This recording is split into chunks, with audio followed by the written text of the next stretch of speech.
welcome to the living room where we listen, learn, and live together. I'm so glad to have you with us today. I appreciate your listenership, your followership, and your support. If you have not done so already, we want to encourage you to just press subscribe on YouTube that you can receive notifications every time a new episode is released.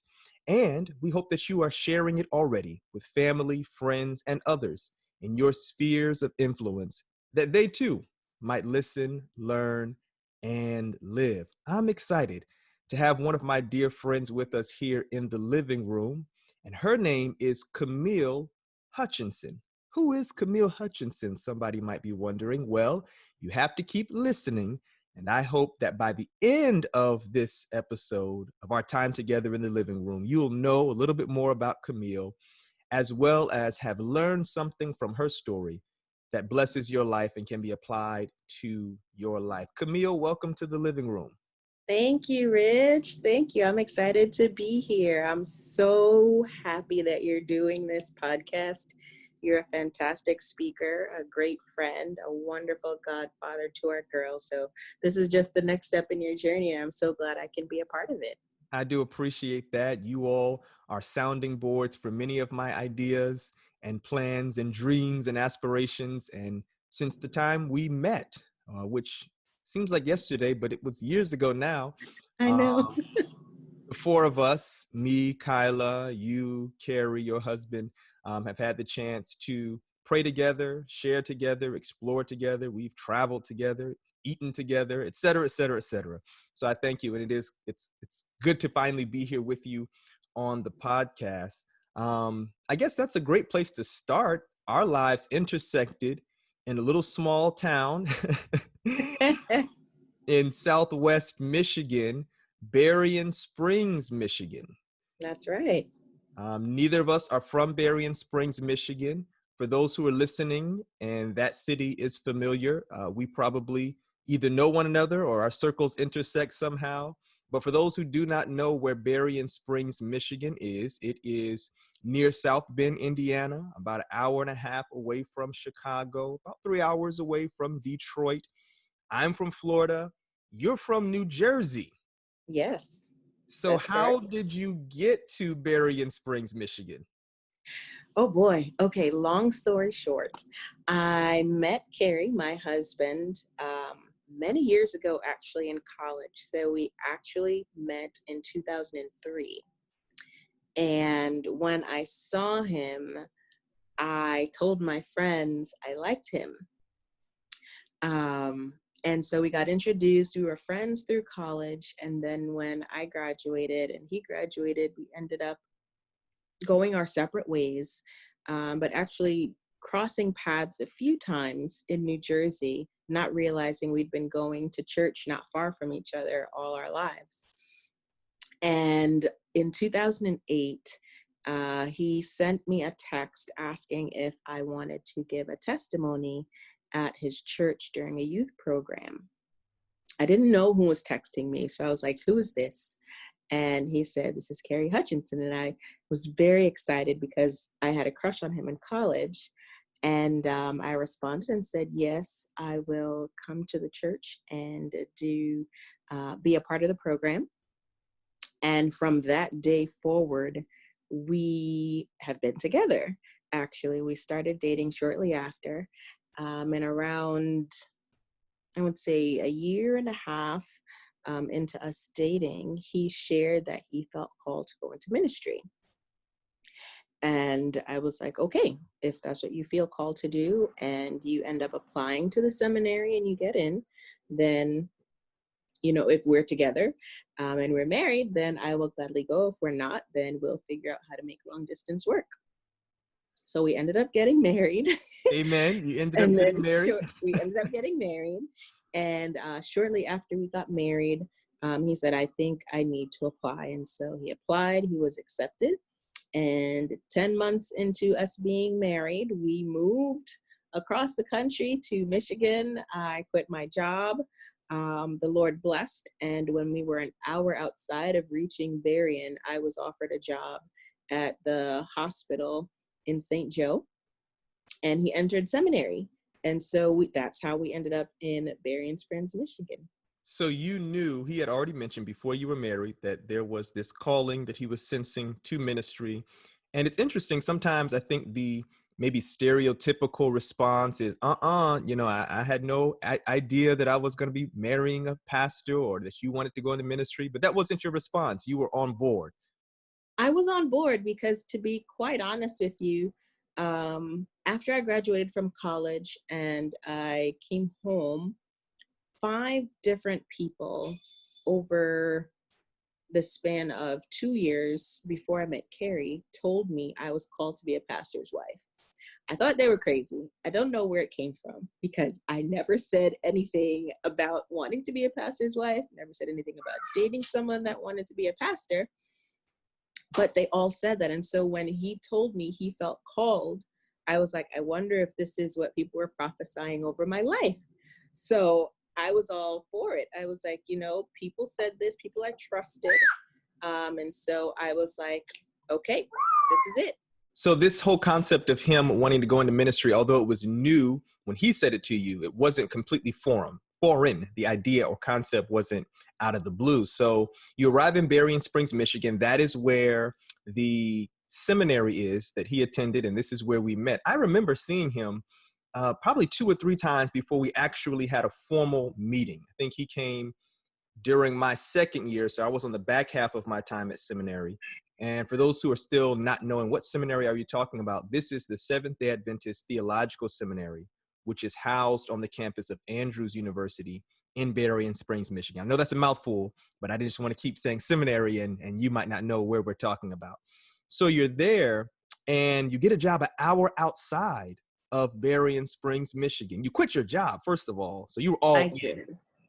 I was all in. I mean, there was no way for me to keep working for the company I was working for at the time. And so I gave notice April 30th, 2013, and we departed, I think, the day after that. I didn't know what I was going to do, honestly, at seminary when we got there. And so I did what people do now. I went on LinkedIn. I was looking up what companies are in Berrien Springs. I'm Adventist, but I didn't know much about Berrien. And so I found a name of someone who worked for Whirlpool Corporation, and I sent her a message and I said, hey, I'm moving to the area, don't know anything, just want to connect. So she said, sure, let's connect. And what ended up happening was we did a quick trip March of 2013 to see where could we live when we moved. And when we went on that trip, we actually found where we would live. Didn't stay there long, ended up moving somewhere else 2 months into our moving to Berrien. But I met with her at the Panera in St. Joe. And she put me in contact with, at the time, the director of HR at Lakeland Hospital in St. Joe. And so I spoke to the director. We had a great conversation. She put me in touch with the manager of recruitment, did a video interview with them amongst other candidates, and they said they would get back to me. And an hour outside of getting to Berrien, they called me back and extended me an offer for employment at the hospital, which was a blessing because we didn't want to end up having to take out a ton of loans to pay for our time in Berrien. And so the Lord provided an hour out, and we had income the entire time we were there. So one of the things that I have come to know about you, Camille, and Carrie as well, is you're people of faith, that you plan and organize. It's funny, we kind of always tease you because anything we ask about, there's normally going to be some level of thought expressed in your answer. I thought about this. So 10 months into marriage, you move and relocate from Jersey to Berrien Springs. I want to talk a little bit about what your vision was, kind of broad and big picture vision for family. Your new wife, new husband, you all are embarking upon this relationship. And I'm sure that it wasn't just, okay, we'll just see. It wasn't all, at least, we'll see what the future holds. I'm sure you had, I would imagine at least you had, kind of a picture of how I see this thing unfolding, even though it includes some question marks and mystery. And already Yeah. you're seeing it where, okay, we've got a job, we don't want to take out loans. These are blessings, as we would call them. And what were some other things that you saw as a part of just your overall vision for your family? My husband and I, one day we'll have, we'll go, we'll do. So while Carrie and I were dating, it's going to sound strange, I had a number of dreams, 4 in a row actually, that we had 4 children. And we we named them, and I saw the sexes of the children. And I told him about the dream, and he was like, "Oh, that's interesting." So when we moved, my vision actually was, okay, I have a job. He's in seminary. The Lord brought us out here because he's called Carrie to become a pastor and a leader and a shepherd for his people. So I assumed we would go to seminary. We'd be there for 3 years. He would graduate, get hired by the conference that we're from. We would move back to New Jersey, and then we would start a family. Mm, That was wow. the assumption that I had. Going in, you're like, okay, if you're called, that means there's somewhere for you to go when you're done. And we don't want to be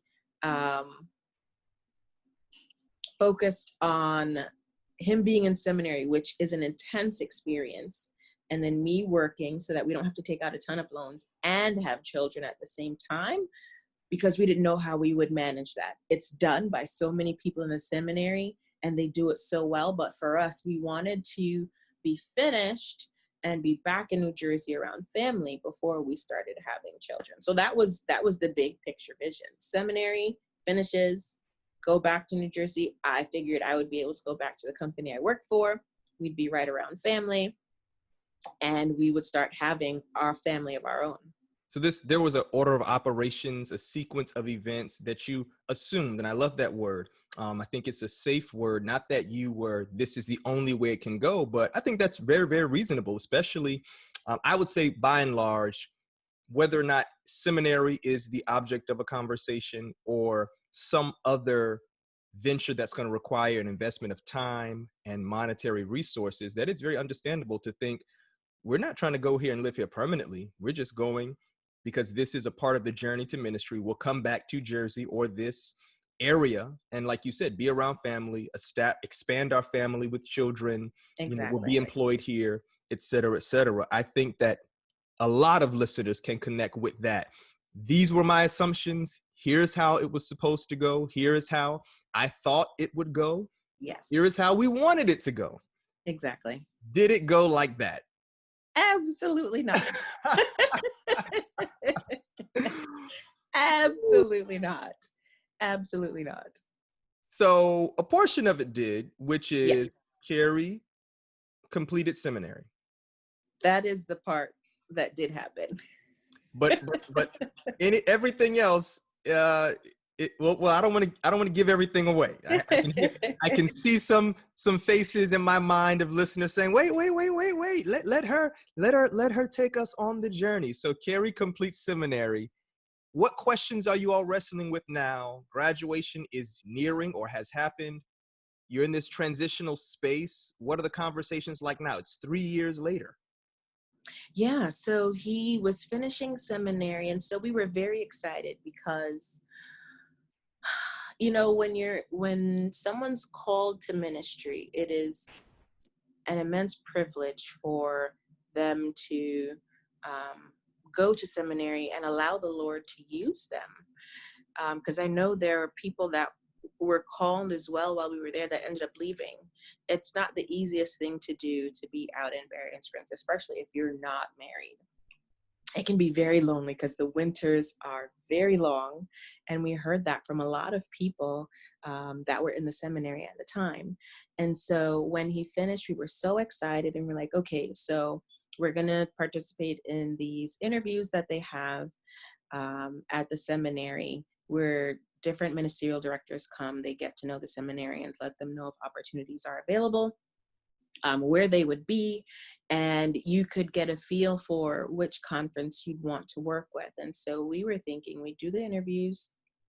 We assumed we would come back home to New Jersey, and then I would figure it out, because if he's called, that means that the Lord already has something in mind for me. So I was never worried about what I was going to do, because if God called Carrie, he had something for me to do too, whether that was supporting him in ministry or going back into a job in corporate America. And so we were waiting for the interviews, and then we would do them and see what happened. I think that's very powerful and important because you're right. Going to Berrien is not easy. There's the academic component and the geographical component. Yes. Those winters, Michigan's a beautiful place, fall, spring, summer. Some would even say the winters are beautiful. I know we went to the lake in the dead of winter and saw the waves literally frozen in place. That was a very unique sight to see. Mm-hmm. But many people do experience withdrawal, isolation, and several other emotional and even sometimes mental difficulties because the winters are so long and oppressive. You're looking and thirsting for the sun. Mm-hmm. Um, and so one of the highlights, as it were, is when you are able to have these employment interviews and their prospects of employment. One, because it kind of now connects call with, oh, now we're going to actually do this. We've gone through the schooling, but then also, and we get to leave Berrien Springs, many of us, right? But you have the interviews, and anything materialize? No, it did not. Actually, we were a bit disappointed, um, both with the outcome, as well as just the interviews themselves. We didn't feel like um, the directors were taking him seriously, and we also felt that they were interviewing knowing that there weren't any positions available Wow.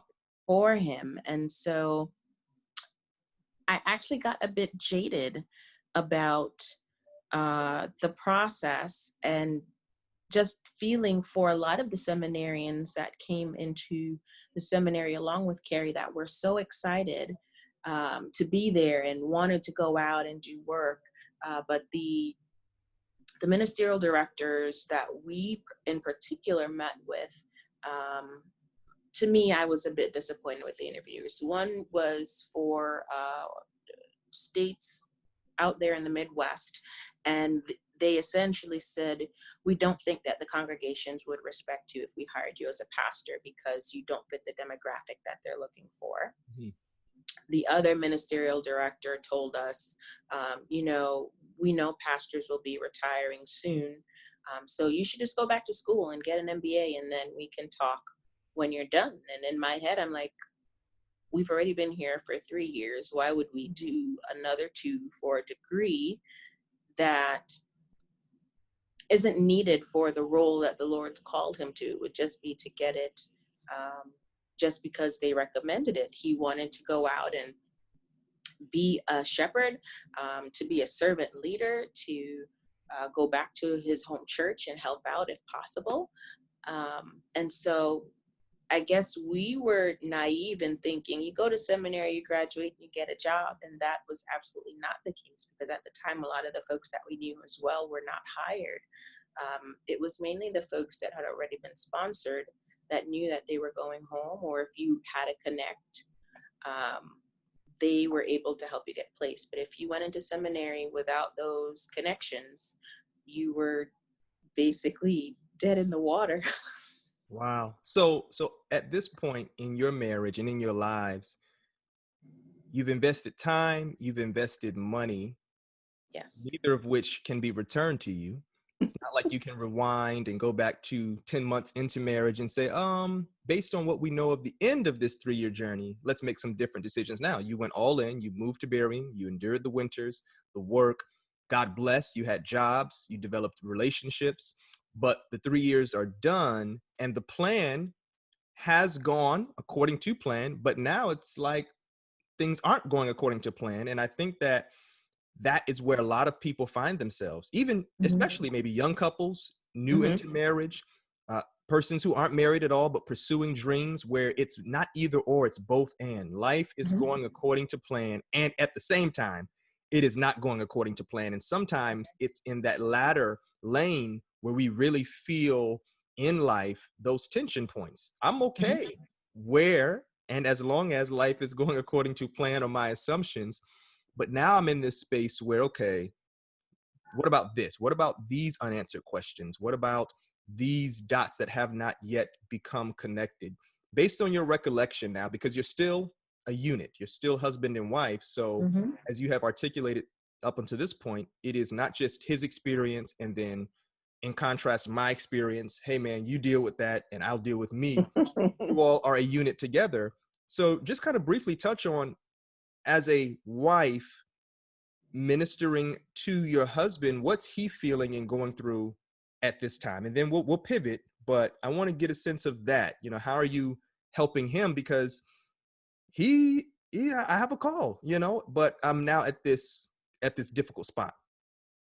So he was very, very disappointed with the process and the outcome of the interviews. Um, and for me, ministering to him was just reminding him, God called you to this. That means that he has something for you to do. It may have been, and I remember having this conversation. I said, it may have been that we were supposed to come out here for a few reasons. One, for you to go to the seminary and get this foundation. Two, there were people that he wanted you to meet that would be a part of your life going forward. And three, it may be the skill set that you get from seminary with the skills that you had previously that he wants you to do something, because he has a background in finance. And so I said, finance and theology is a wonderful combination to have when you think about our church and being able to help people in the church with their finances. Because at that time, when he was finishing, actually, we had just started our debt-free journey. And I said, maybe this is what the Lord wanted, for you to be able to combine theology and finances. And so I reminded him, just because it's not going the way we want it to go, doesn't mean it's not going the way God planned for it to go.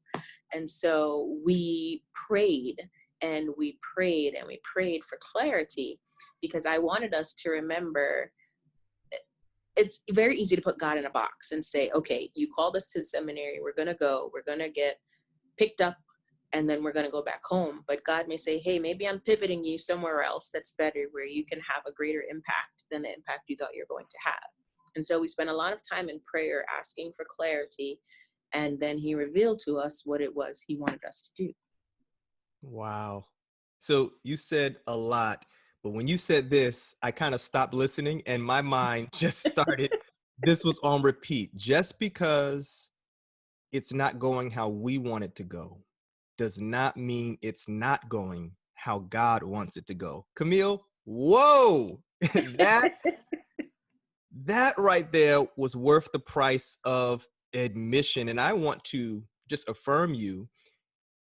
And Carrie and I have talked, the four of us have talked, Mm-hmm. but even still affirm you, because in that moment, what could have taken priority were a lot of emotions Mm-hmm. that could have distanced you from him. You could have been upset. I can't believe that we did this. I wasn't sure about it for all kinds of things, right?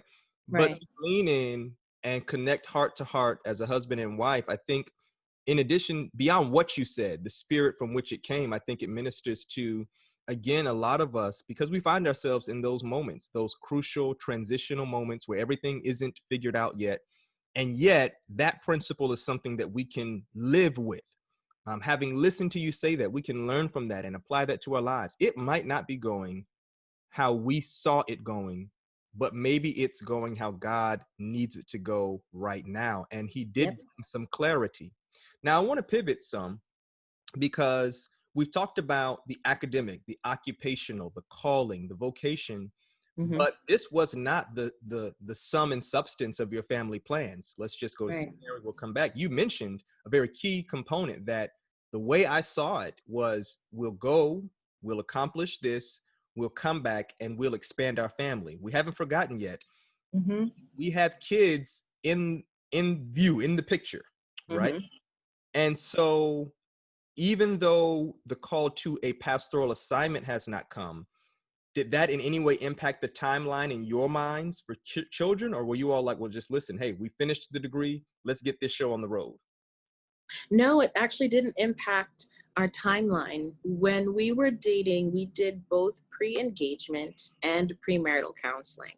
And one of the things that we discussed was timeline for children with our counselor. And he gave us really great advice about the importance of spending time getting to know your spouse in those early years of marriage, because once kids come, you focus on your kids. You still make time for your spouse, but your focus is on your kids. And there are so many years that they're home with you. And then they may go off and, pursue whatever they're going to do. But he said that if you don't spend those early years truly being friends married, when your kids are gone, you don't know what it is to be friends. And so you want to have that foundation with your spouse before you start a family, so that even though you're going through parenthood and you're focusing on your kids, you're still making time to go on dates and to be with each other. You remember that foundation of friendship, so that when they're gone, you're like, hey, I'm back with my friend again. Let's go ahead and, have fun. And so we knew we weren't going to have kids right away.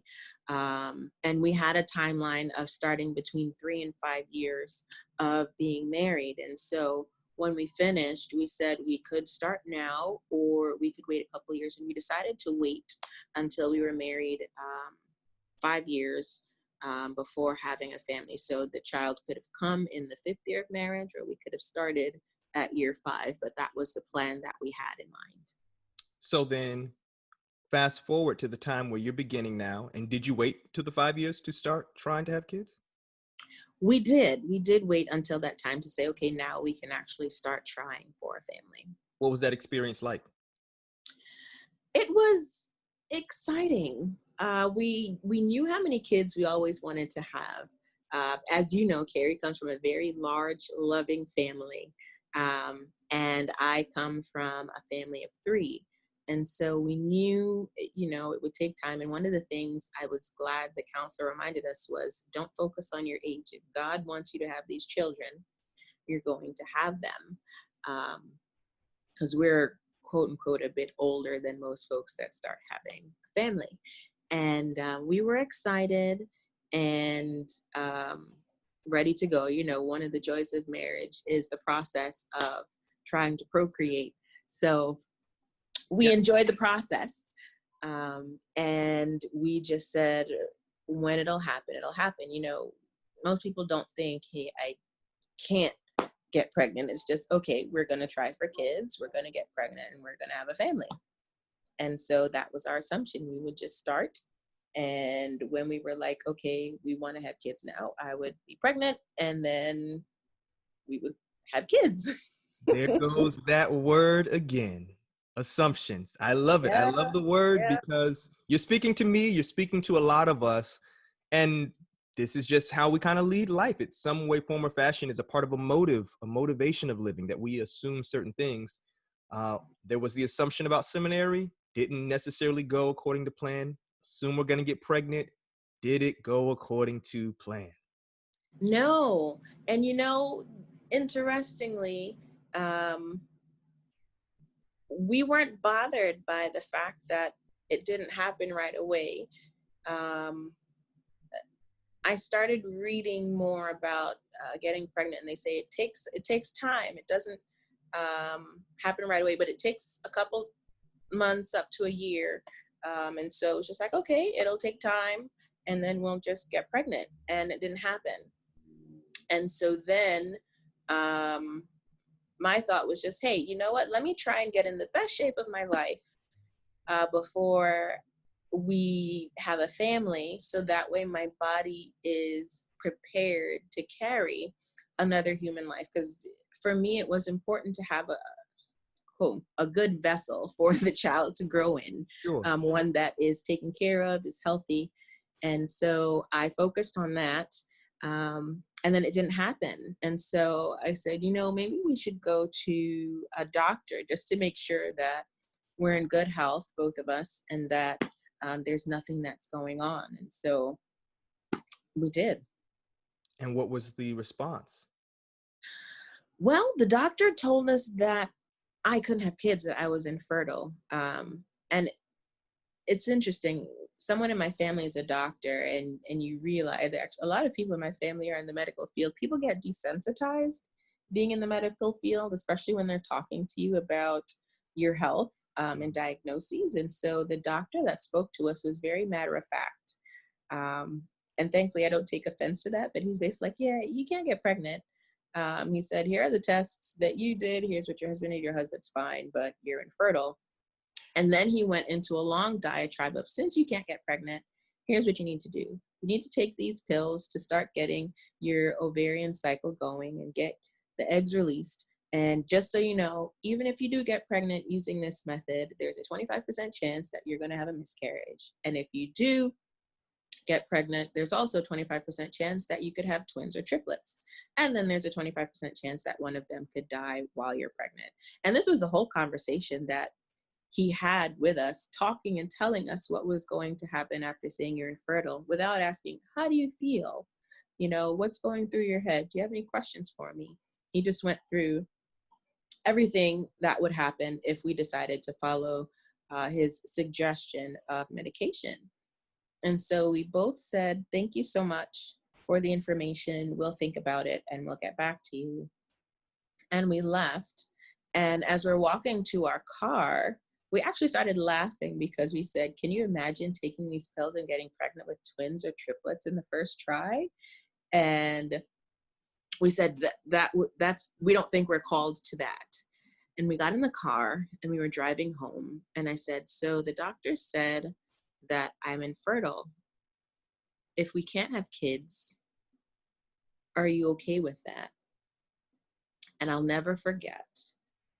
He said, you are enough. He said, our life as it is perfect. He said, with or without kids, you are enough. And the Lord will show us how we can use our skills, how we can use our finances to help other people and do great things. We can be there and be aunties and uncles to our nieces and nephews. So if we don't have kids, that's okay, because you are enough.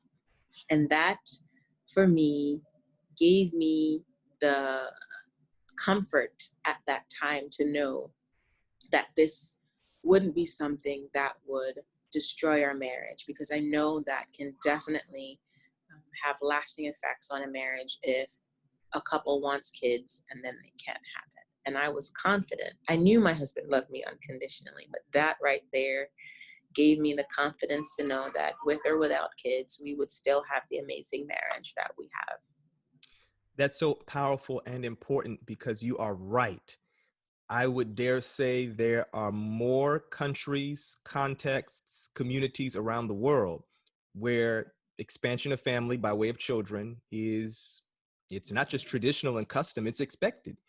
And depending on who you are and the background that you come from, that can, like you said, be very emotional. And it was already a vulnerable space. Like you said, just matter of factly, the news was presented to you. It becomes you're 5 years into your marriage. So this is 5 years plus worth of thoughts, dreams, prayers. And now it seems like abruptly, boom, a person that you don't even know is saying, forget about all that.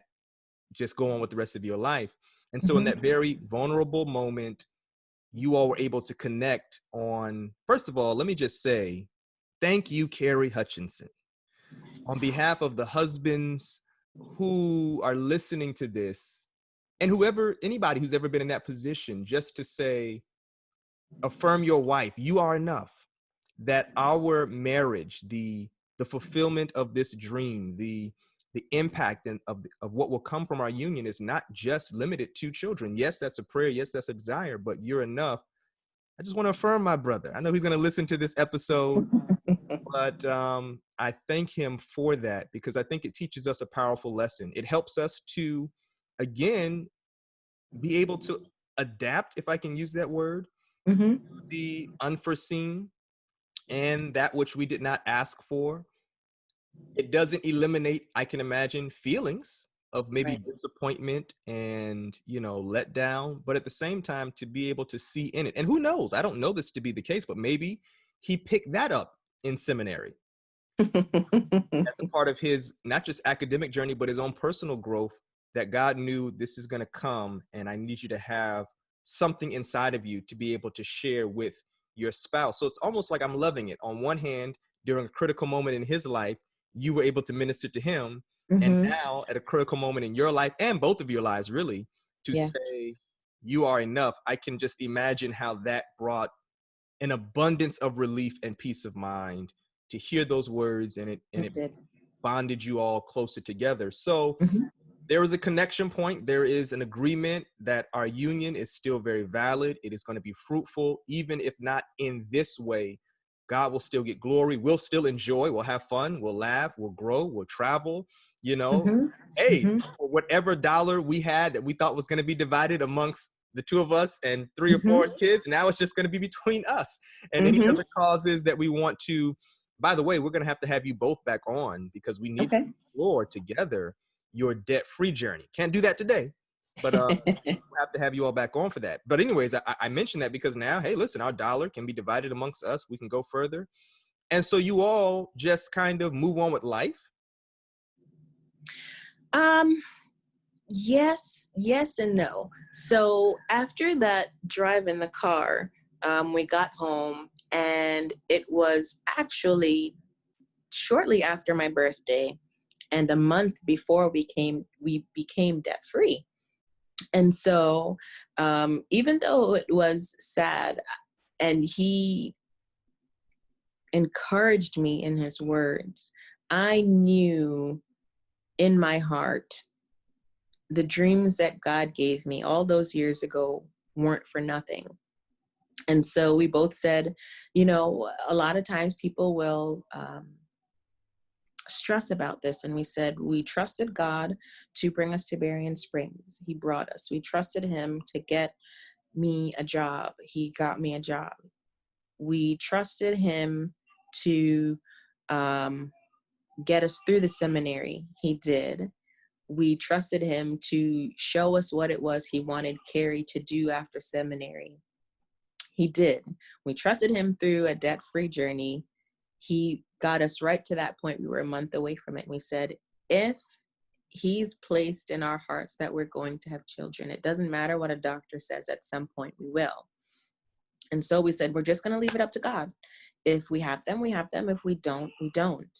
And so we focused on being the best stewards that we could for him, not just with our finances, because we were going to be debt free the next month, but also just in our lives. How could we pour into others the way he's been pouring into us and share, just the goodness of God with anyone? And so that was our focus at the time. We focused on work. We focused on being good stewards.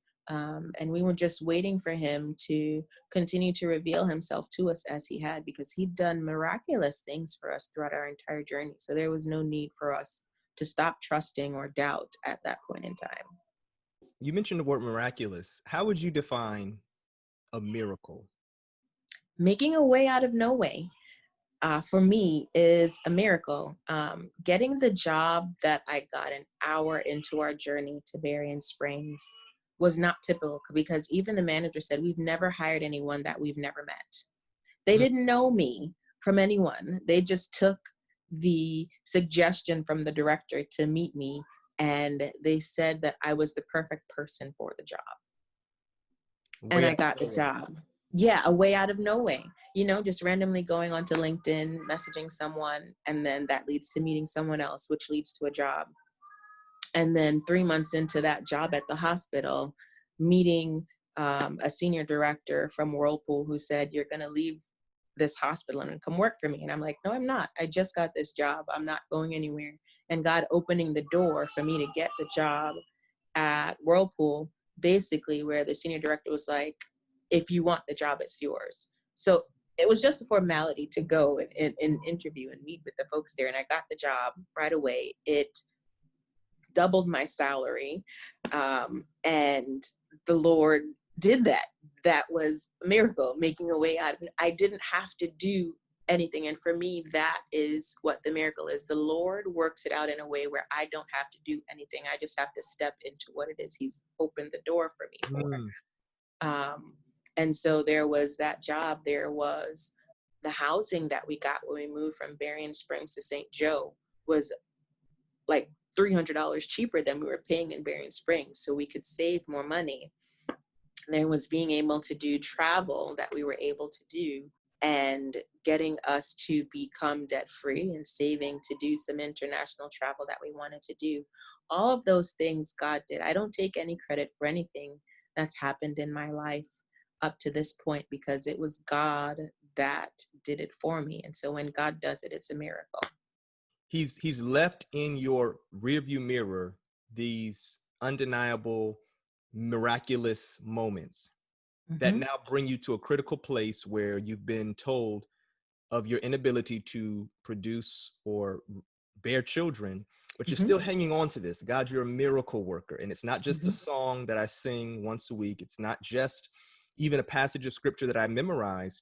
This is something that I can see and cite in my own personal experience. So you're still holding on to this dream, these dreams, this belief, if nothing else, than the fact that I believe God's a miracle worker. Does God work a miracle in that area? He absolutely does work a miracle in that area. And it's so funny because after that conversation with the doctor, and we said, you know, it is what it is. We really just went about life and said, we'll see what happens. And what ended up happening was we got pregnant. We got pregnant 5 months after that conversation with the doctor. And because in my mind, the doctor said, you can't get pregnant.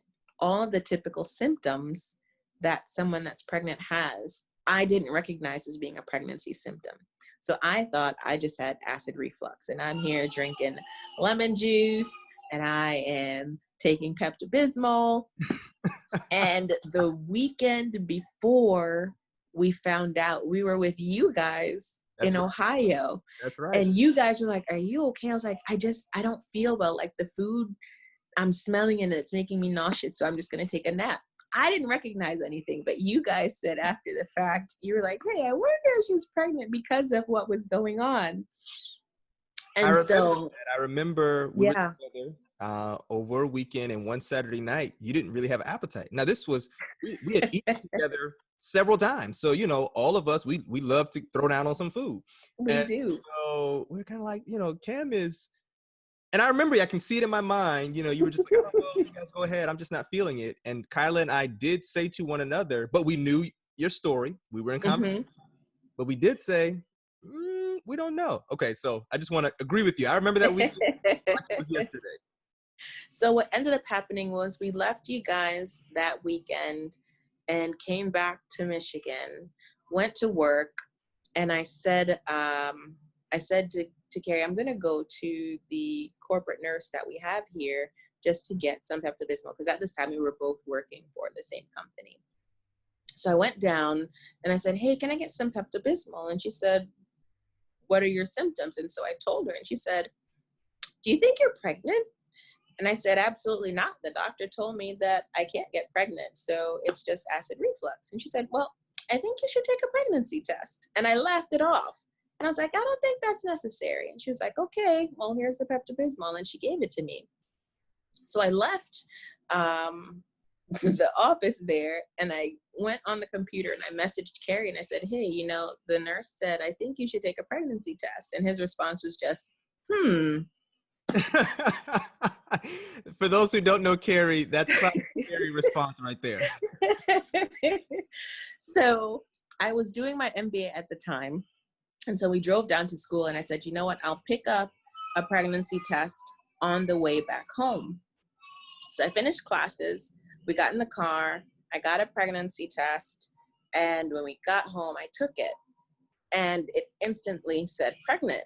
And we both looked at it and we laughed. And I was like, no, this can't be right. So I went to the Meijer down the road and I got 2 more and took them, and they both said pregnant. And we were just like, oh my gosh.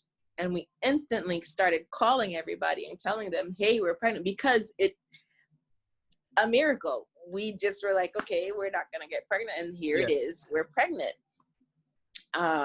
And I remember telling you guys, and you guys were like, what? And then you're like, we thought so that week. And I was like, I had no idea. And let me say this. You actually told Kyla, and then the 3 of you all had a very unique and funny way of telling me, and I just flipped out. I remember that it was just like, what? And yes, so miracle, way out of nowhere, you find out you're early on in this pregnancy. I don't know if you went back to the same doctor, but how do you feel? Okay, you know, I'm pregnant, but is there uncertainty? Are you like, okay, wait a minute, I don't want to get my hopes up? Or are you like, hey, let's go on this ride together? We did not go back to the same doctor. I found a new one, one that had better bedside manner and wasn't very matter of fact, but actually sat down, talked to me, listened to me, asked me questions, allowed me to ask questions, and wasn't trying to rush me through the conversation. And did I have doubt? No. One of the things Carrie always says about me is, you're always so positive. I didn't have any doubt because 1, the dreams I had, 2, the fact that I got pregnant meant that this was something that God wanted for me. You know, the Bible says, before your parents knew who you were, I knew who you were. And so I felt that this was his way of saying, when the doctor says no, I say yes. Yes. And I am the miracle worker.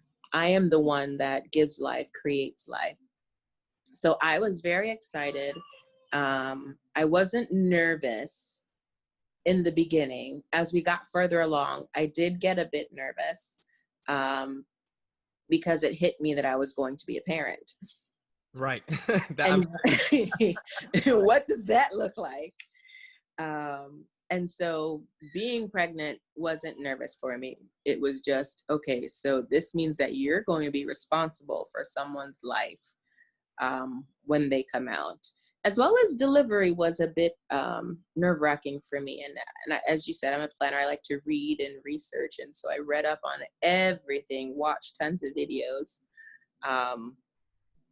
And then I prayed and I said, you know, God, the doctor said we couldn't have kids. You have blessed us with this privilege of being able to become parents. And so I'm going to trust you through everything that we're going to go through on this journey. And the day of delivery was when I realized that I truly trusted God. Because in the midst of labor, I got an epidural. You know, you go into pregnancy saying, I'm going to do it naturally. I don't need any medication. And then that pain hits and you're like, no, give me the medication. Give me the medication. And that was my experience going to the hospital. I didn't even tell them my name when we got there. I was like, just give me an epidural. And my labor stopped for 2 hours. And during that time, they couldn't find Karis's heartbeat for 10 minutes. And my blood pressure dropped. And I remember Carrie's face during that process. I can't feel anything because my epidural has actually kicked in. But I remember the nurses all scrambling in. Everybody has the Dopplers and the stethoscopes, and they're trying to find her heartbeat, and they're not finding it. They're not locating it. And they're getting nervous to the point where they say we might have to do an emergency C-section.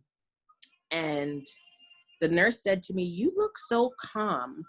And I said, God gave us this child. He's not going to take her away today. And I looked over at Carrie, and that's my heart. And when I saw his face and I saw his reaction, in my mind, I said, I don't ever want him to experience something like this again. And so after about 10 minutes, they're like, okay, let's try another way. And so they got an intravaginal Doppler. So they had to go inside of me, and they were still having a difficult time finding her heartbeat. And they finally found it. And the whole room breathed a sigh of relief. And they're like, okay, we don't need to do the emergency C-section, but we do need to make sure to monitor the baby and you. And so shortly after that whole experience, my contractions started. And then she came out, and Carrie was the one that saw first, because we didn't know what we were having. And he saw it was a girl. He got to hold her and then give her to me. And he gave her to me, and I held her, and I looked at him and I said, I want another one. Oh, I know, after that whole experience, it doesn't make sense, but I looked at her and I said, everything we just went through, I would go through again just to have this baby here. And that was the birth experience for baby number 1. And as you know, now we have baby number 2. Baby number 2. So not only baby number 1 is not even 10 minutes old. And Camille says to Carrie, brother, don't get comfortable, because we are going to do this again. And now you have 2 under 2.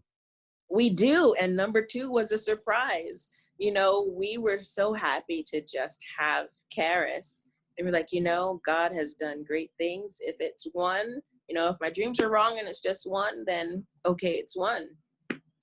And then again, the symptoms came. I didn't recognize it, but Carrie did. So he said to me, do you think you're pregnant? And I was like, no, I don't think I am. Because, you know, when you're pregnant, you don't normally, for those listening, I apologize if this bothers your ears, you don't normally get your period. And so I was spotting at that time, and I was like, no, I just finished my period. I'm not pregnant. And he was like, are you sure? And I was like, yeah. And I still had pregnancy tests from when we took the test for Karis. And so I was like, let me just take a test anyway. Same thing happened. Took the test right away, said pregnant. I was like, oh my gosh. And I did the same thing again. I went and I got 2 more tests. I was like, we need to be sure. Got those tests right away, said pregnant. And this was actually the day before his birthday. And I came out the bathroom and I was like, happy birthday. All Happy 3 birthday. say we're pregnant. Yes. And that's how we found out we were pregnant with Ava. Wow. So there's so many questions I have, and you know, I'm Mr. Question King, so I want to ask the right question. Okay. What is being a mother of 2 beautiful girls? Those are my girls. You know that. I know. What is that like? And weave into your answer, if you might, just what your growing philosophy of parenting, motherhood is. This is new still. Karis is It is still new.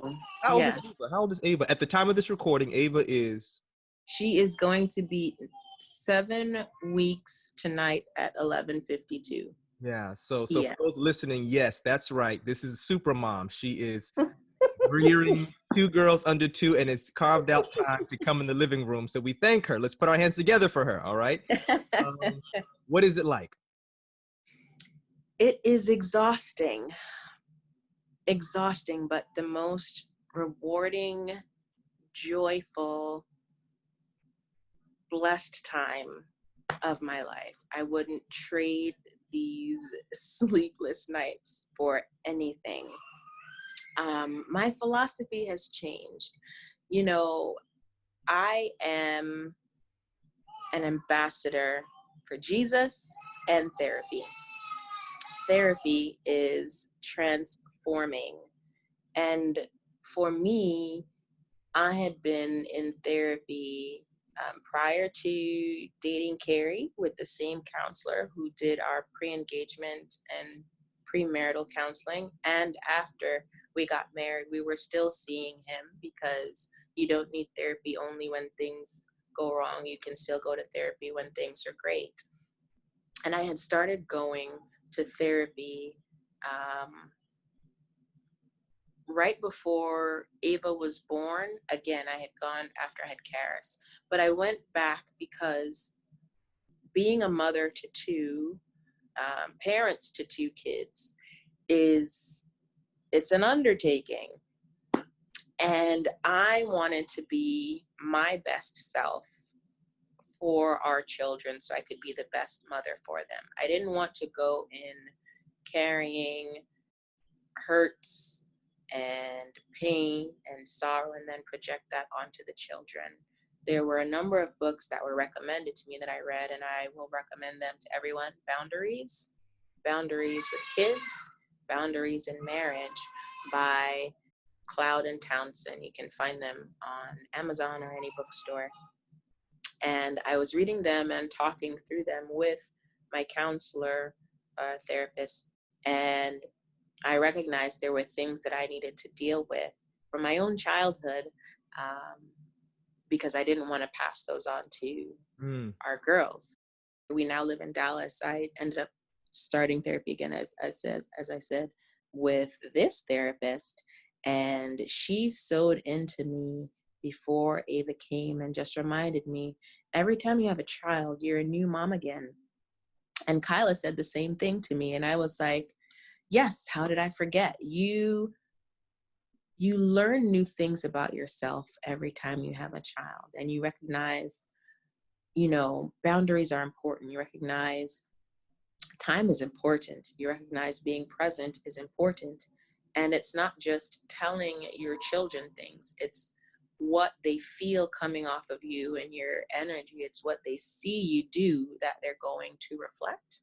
And I knew that I needed to be whole so that my children could be whole. So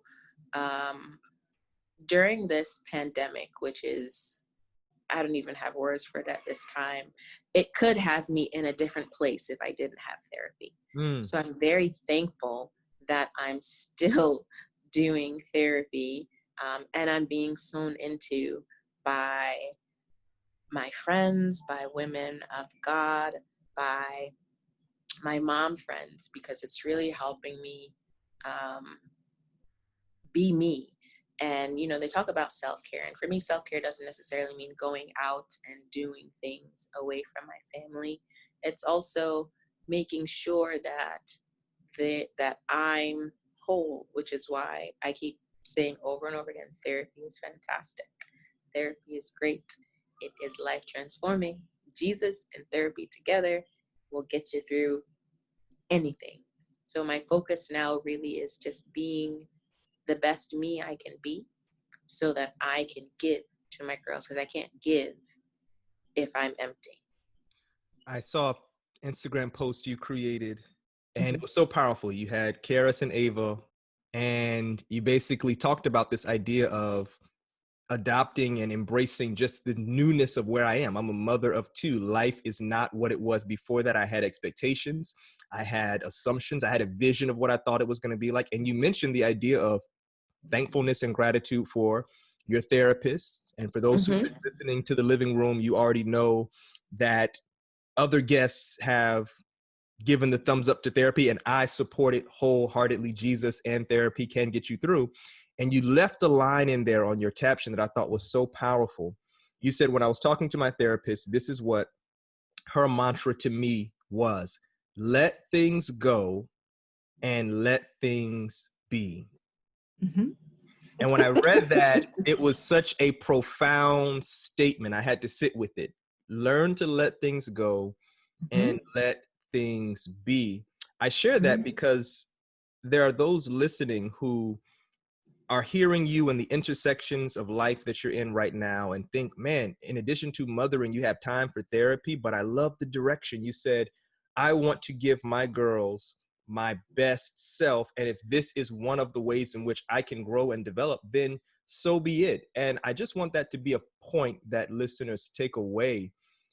The best thing you can do is become your best self. Yes. It will help you. It will help your relationships. If you are a parent or a future parent, that will impact them as well.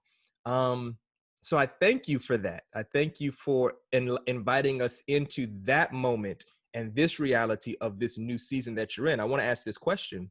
Okay. I'm laughing because I wish Carrie was on the line for this question. But anyways, here's the question. Are you all open to more children?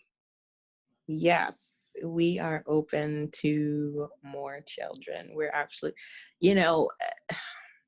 I don't want to, again, assume that we're going to get pregnant. Because we know where assumptions can lead. Exactly. We know where assumptions can lead from everything I've shared. And both our girls were surprises. I believe we will. I will just wait and see if the Lord agrees with my belief and says, yes, you will be parents again. It's not easy being parents to two under two. It wasn't the plan to have two under two. We are happy that they are this close together. And we recognize that I am privileged to be home with the girls.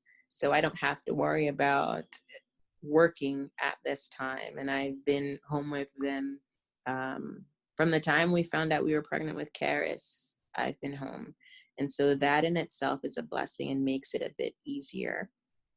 And during this pandemic, Carrie is working from home as well. So we have that support of each other. Most folks will have other family members that are there to help them, but it's just the two of us during this time. And it's a lot. It is a lot. Sleep deprivation is real, especially with a 7-week-old, and then a 9. Karis is 20. She'll be 20 months at the end of August. Sure. So trying to make sure that I am giving the love, the attention, the affection that Karis needs, as well as making sure that Ava is getting that, is a lot on a mom. Sure. It can be overwhelming. It can be draining because, as you know, Karis is very energetic and she is curious and she is into everything. And so as we think about expanding our family, it's okay, adding another one to this brood. What is that going to look like? And how are we going to do that? Because we have each other right now to each take a child. If we have a third, what's going to happen? We're outnumbered. We're outnumbered. Exactly. And so we would love to expand our family. We will just see what the Lord says at this time. We are taking the proper precautions to not get pregnant if it were to happen. When we feel like we have good harmony in our home, I don't think you can balance any of this. When we have good harmony, we will try and see what happens. You're wrong for doing that. You just dropped something on me. There's a difference between harmony and balance. I so want to go down that lane, but I refuse. And I already hear somebody. So here's the blessing. One of the blessings of the conversations we have in the living room is we seek to simulate kind of what things would be if we were having a conversation in an actual living room. For those listening, you might have heard the miracles in the background. We can hear Karis. And I love it. It's so perfect. I think that years from now, we'll listen back to this and say, let's listen to Karis.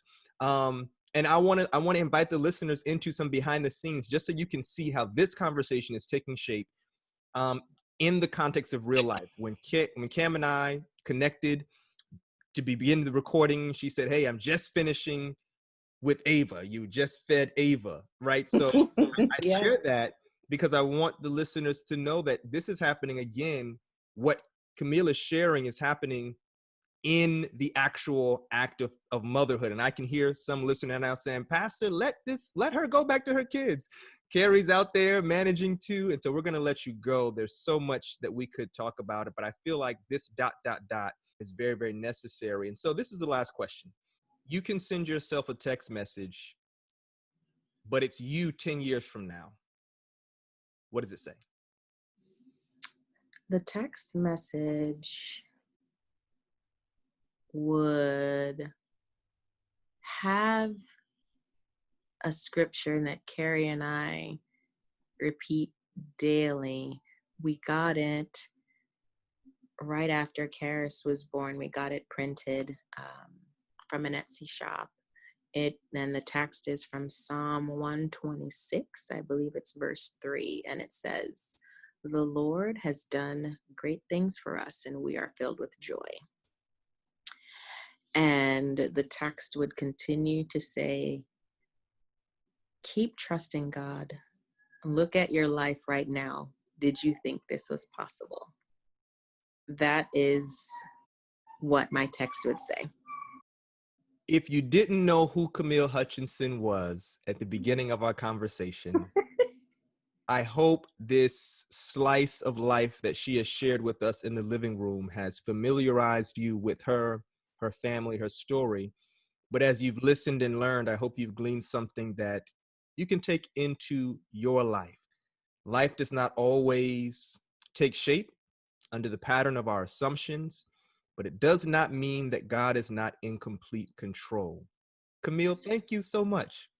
Thank you, Richard, for inviting me into the living room. This was such a fun experience, and it just reminds me of the conversations that we have all the time. All the time. And we often say these conversations should be recorded. We do. And so we have the opportunity to record at least one. If you feel comfortable doing so, would you share your Instagram handle where people can kind of peek in on some of the inspiration you share? Sure. So I have two. One is Cam Hutchinson, KamHutchinson. And the other is The Hutch Life. And that is the handle that Carrie and I created while we were on our debt-free journey. And it shares the journey of us going from $111,000 in debt to zero. And it's also our blog URL, The Hutch Life. We've been on pause as life has changed drastically in the last almost 2 years. But we will continue to try to share bits and pieces of our life and what we're doing with our finances through The Hutch Life on Instagram. And we're also on Twitter. And then, as I said, our URL, thehutchlife.com. That's a perfect teaser for another conversation where you and Carrie can be guests in the living room, because as soon as you said that, I'm sure somebody wants to know, how did you do that? Well, you got to keep listening to the living room, and please do that. Listen, subscribe to the living room, share it with your friends, leave comments, give us feedback. We want to grow together. That's all we have for this episode of The Living Room. Thank you so much for listening. We hope that you have learned, and based on what you have learned, we hope you live. Until next time, I'm Richard Martin. We thank our guest, Kamille Hutchinson. We'll see you next time.